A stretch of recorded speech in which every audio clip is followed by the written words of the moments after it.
ఈరోజు వ్యూహం pre release ఫంక్షన్కి విచ్చేసినటువంటి సోదరిమణులకు, ఇక్కడికి విచ్చేసినటువంటి ముఖ్య అతిథులుగా విచ్చేసినటువంటి వేదిక మీద ఆసీనులైనటువంటి నుంచున్నటువంటి నా సహచర మంత్రివర్యులు, సహచర శాసనసభ్యులు అందరికీ ముందుగా నా హృదయపూర్వకమైన నమస్కారాలు. ఇండియన్ ఫిలిం ఇండస్ట్రీలోనే టాలెంటెడ్ ఫిలిం డైరెక్టర్ ఆర్జీవి గారు నిర్మించినటువంటి వ్యూహాన్ని 29వ తారీఖున మనం చూడబోతున్నాం. దానికి ముందు 2 విషయాలు ఆర్జీవి గారి గురించి చెప్పాలి. చాలామంది డైరెక్టర్లను చూసాం ఈ దేశంలో. తెలుగులో చూసాం, హిందీలో చూసాం, ఇతర భాషల్లో చూసాం. అలా వచ్చారు, అలా తీశారు, అలా వెళ్ళిపోయారు. కానీ ఆ రోజున శివ దగ్గర నుంచి నేటు వ్యూహం వరకు అనేకమైన చిత్రాలను తీసి ప్రజాదరణ పొందిన ఏకైక తెలుగు డైరెక్టర్ ఎవరైనా ఉన్నారు అంటే అది ఆర్జీవి విజయవాడ వాస్తవ్యుడని చెప్పడానికి గర్వపడుతున్నానని మనవి చేస్తున్నా. ఈరోజు చాలా చిత్రాలు చూస్తాం, మనం కమర్షియల్ చిత్రాలను చూస్తాం, కానీ విప్లవాత్మకమైన మార్పులతో తీసేటటువంటి చిత్రాలను అరుదుగానే చూస్తాం. కానీ ఆర్జీవి గారి దగ్గర ఉన్న గొప్పతనం ఏమిటంటే నిజ జీవితంలో ఉన్న సంఘటనలను సినిమాలుగా తీసి ఇంతకు ముందు వాటిని ప్రదర్శించి విజయవంతం చేశారు. ఇవాళ మరొక అడుగు ముందుకు ఏం వేశారంటే నిజ జీవితంలో ఎవరి పేర్లైతే ఉన్నాయో ఆ పేర్లతోనే సినిమా తీసిన ఏకైక దర్శకుడు ఈ వరల్డ్లో ఎవరైనా ఉన్నారు అంటే అది ఆర్జీవి వ్యూహంతోనే ప్రారంభం కాబోతుందని కూడా మనవి చేస్తున్నా. ఏదో దొంగ పేర్లు పెట్టి శ్యాంబాబు అని నన్ను చూపించి అలా ఏవి ఉండవు. రాంబాబుని రాంబాబుగానే చూపిస్తాడు, పవన్ కళ్యాణ్ని పవన్ కళ్యాణ్గానే చూపిస్తారు, జగన్మోహన్ రెడ్డి గారిని జగన్మోహన్ రెడ్డి గానే చూపిస్తారు, చంద్రబాబుని చంద్రబాబుగానే చూపించి ప్రజలను మెప్పించగలిగినటువంటి దర్శకులు రామ్ గోపాల్ వర్మ గారు. ధైర్య సాహసాలతో కూడినటువంటి దర్శకుడని కూడా ఈ సందర్భంగా నేను చెప్పదలుచుకున్నాను. మరొక్క నిర్మాత గురించి కూడా చెప్పాలి. నిర్మాత నాకు అత్యంత ఆప్తుడైనటువంటి మిత్రుడి కుమారుడు, మా రేపల్లె వాస్తవ్యుడు అని చెప్పడానికి గర్వపడుతున్నానని మనం చేస్తున్నా. కిరణ్, దాసరి కిరణ్ చాలా చిన్నవాడిగా తెలుసు. వాళ్ళ అన్నగారు నాకు బాగా తెలుసు. వాళ్ళ నాన్నగారు ఇప్పుడు లేరు. అయినా చాలా ధైర్యంతో రామ్ గోపాల్ వర్మ గారితో ప్రయాణం చేస్తున్నటువంటి నిర్మాత దాసర్ కిరణ్ని ఈ సందర్భంగా అభినందిస్తున్నానని మనవి చేస్తున్నా. ఇంకొక విషయం ఇక్కడ చెప్పాలి.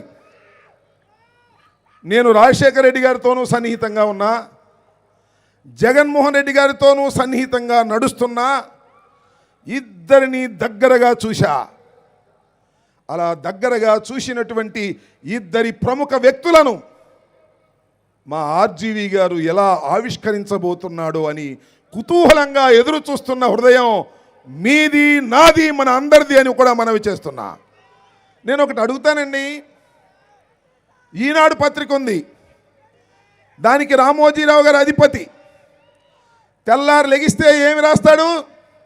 జగన్మోహన్ రెడ్డి గారి గురించి దోపిడీ అని రాస్తాడు, రాక్షసుడని రాస్తాడు, హత్యలు చేసే వ్యక్తి అని రాస్తాడు, ఫ్యాక్షనిస్ట్ అని రాస్తాడు, పరిపాలన సరిగా లేదని రాస్తాడు. ఎవరి గురించి రాస్తాడు? జగన్మోహన్ రెడ్డి గురించి రాస్తాడు. ఏమయ్యా రామోజీరావు గారు, ఏమయ్యా చంద్రబాబు నాయుడు గారు, మీ పేపర్లో మీ ఇష్టం వచ్చినట్టుగా రాసుకోవచ్చు, ఆవిష్కరించవచ్చు, కానీ కిరణ్ కుమార్ డబ్బులతో, ఆర్జీవి గారి శక్తితో సినిమా తీస్తే జగన్మోహన్ రెడ్డి గారిని కరెక్ట్గా ఆవిష్కరిస్తే మీకేమిటి కడుపు మంట అని నేను ఈ సందర్భంగా అడుగుతున్నా. రామోజీరావు గారు ఇష్టం వచ్చినట్టుగా ఆవిష్కరించవచ్చు.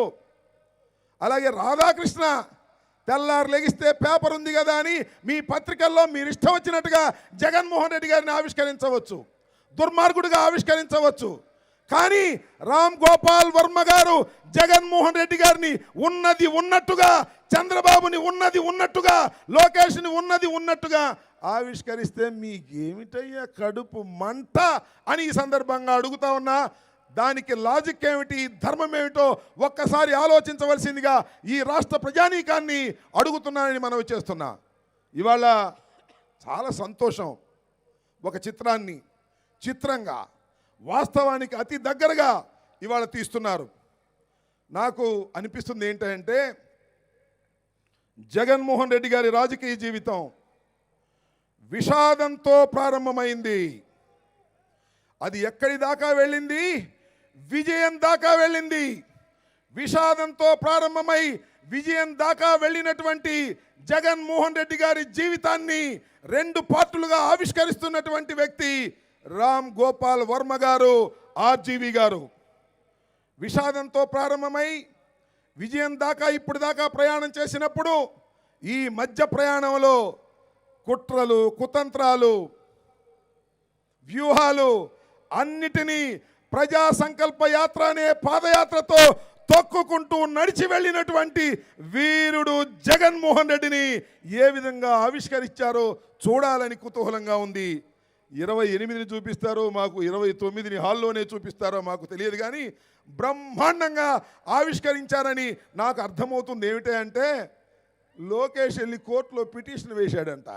అందువల్ల అద్భుతంగా ఆవిష్కరించి ఉంటారనేది నాకు ఏ విధమైన సందేహము లేదని కూడా ఈ సందర్భంగా నేను మనవి చేస్తున్నా. నాకు అక్కడక్కడ అర్థమవుతుందండి.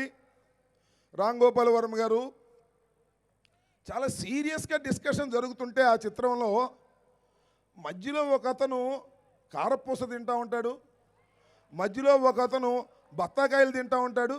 ఎవరండి ఆయన అని నేను అడగాల? మీరు చెప్తారా? సార్ మిమ్మల్ని అందరిని అడుగుతున్నాను, ఎవరై ఉంటారు? అది కాదు, మిమ్మల్ని అందరినీ అడుగుతున్నాను, ఎవరై ఉంటారు? అది నాకు అర్థమైంది, మీకు అర్థమైంది. అంత సీరియస్గా ఉన్నప్పుడు బఠానీలు, పప్పుండలు, కారపూసలు, బత్తాయి తొనలు తినేది ఎవరండి? ఇంకా పప్పు లోకేషు తప్ప అనేది అందరికీ అర్థమైనటువంటి అంశం.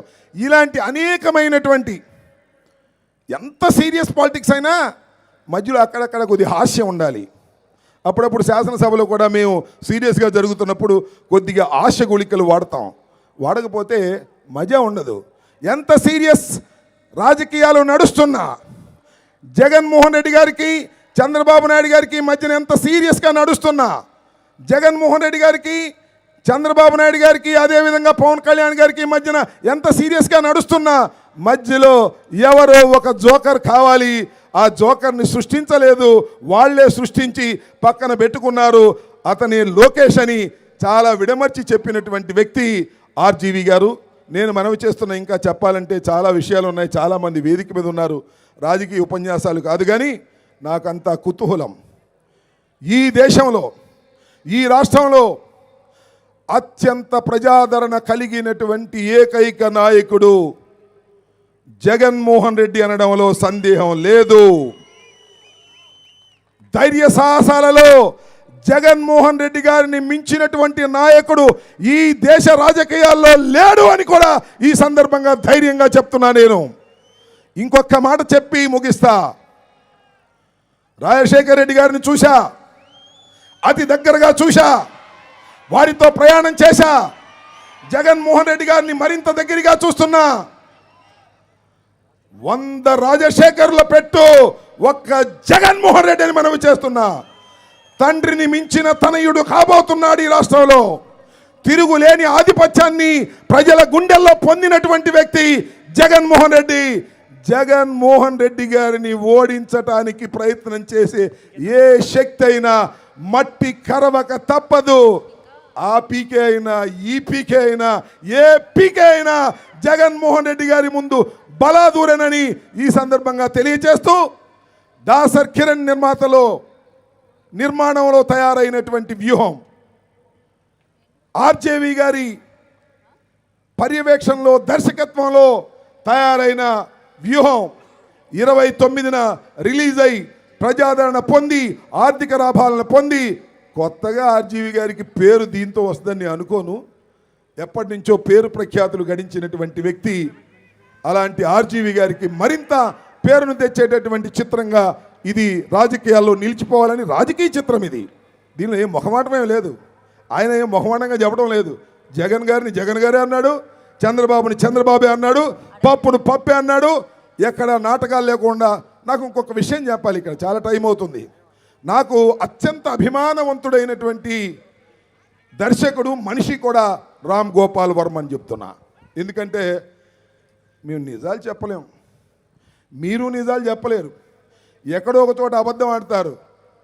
కానీ ఆయన జీవితంలో నిజాలనే చెప్పి అది ప్రజలను మెప్పించేటటువంటి సాహసికుడు ఆర్జీవి గారు.